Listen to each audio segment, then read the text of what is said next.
Just wanted to share an update with you on kind of what's going on. I guess we should start from the beginning. My husband and I spent the last 9 months in Scotland. Yes, Scotland. That's what I said. It's crazy. I don't even know how it happened. My husband got into a program. He said he was just applying for fun. And then all of a sudden, I found myself that he had applied, he got accepted, got a full scholarship, and then I moved to Edinburgh. Yeah, so um, life has always been a little bit up and down for us. It's always been a little bit of who knows what's happening next? How do we make the next plan? Because, are we going to move? Are we going to stay where we live now? Are we going to leave the country? I mean, all of these things seem to just be appearing. So lately, we have moved back and then we decided, well, where are we going to live?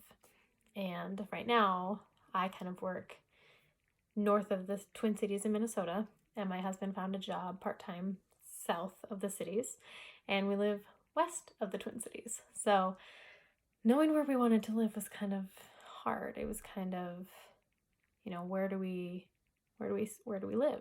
Does he stay at his job? Do I stay at my job? Most of our friends are on the west side of the Twin Cities. It's really hard to decide what area we want to be in. We know that a lot of our family and friends are from the Twin Cities on the west side, so it just kind of made more sense to stay on that side. But my husband is kind of one of those, I want an older building, I want wood floors, I want, something that's special and unique. His unicorn is, whether it's a car, whether it's a house, whether it's a location, has always been a really hard thing to grasp.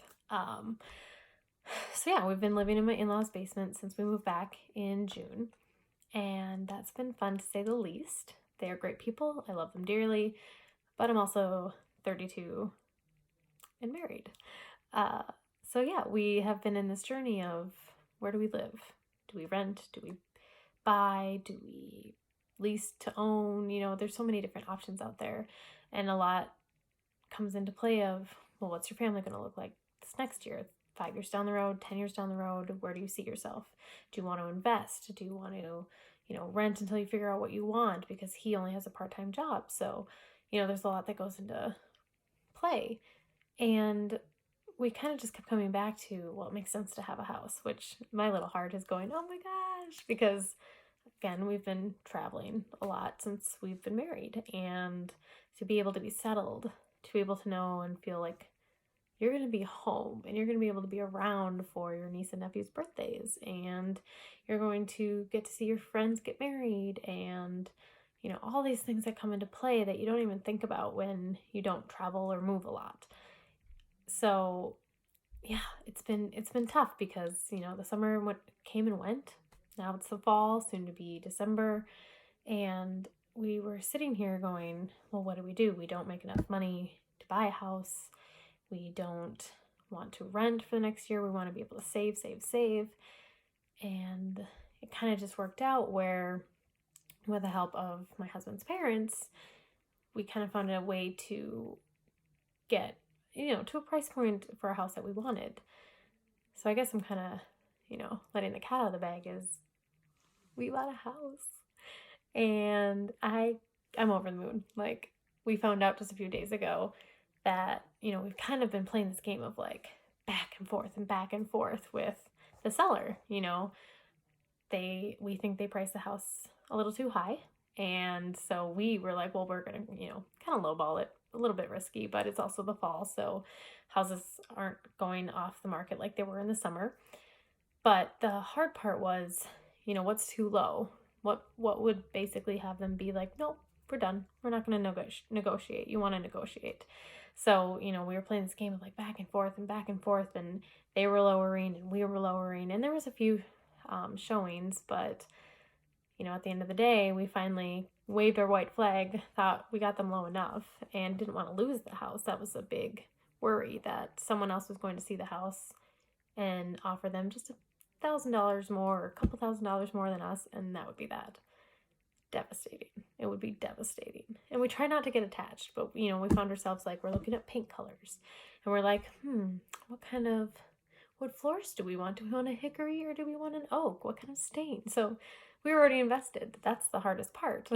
How do you not get attached and start dreaming your life here?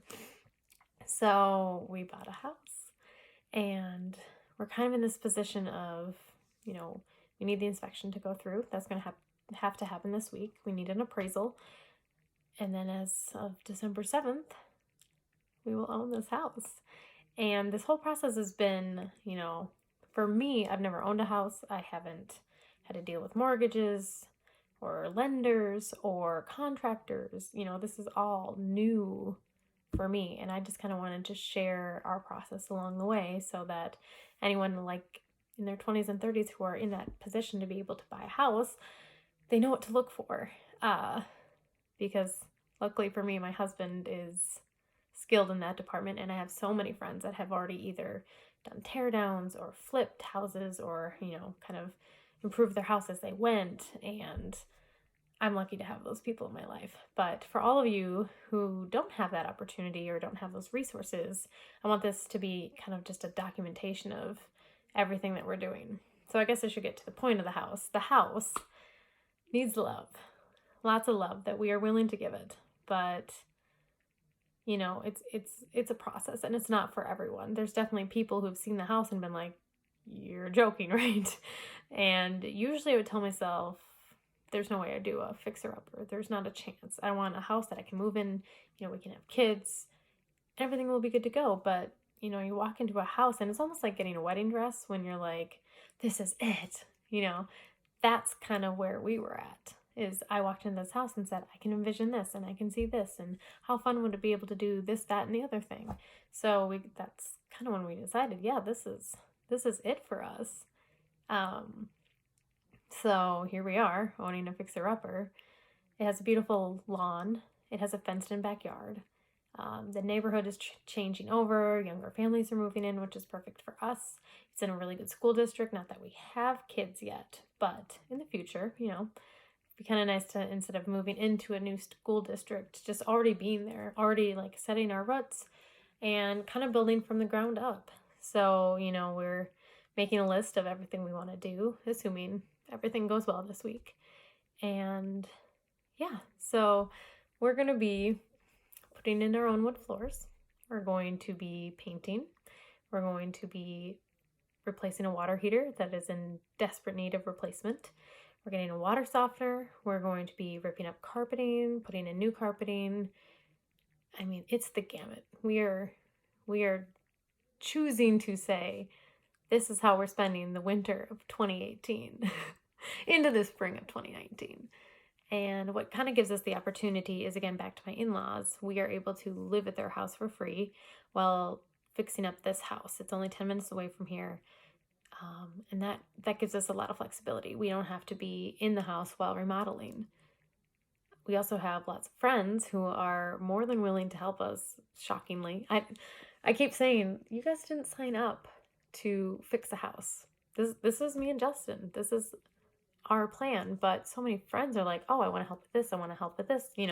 Here's where I'm skilled and I want to demo stuff. And we are just blessed to have amazing friends. So I guess to kind of wrap this up, you guys are along for the ride, and I want to be able to help and answer any questions that you may have.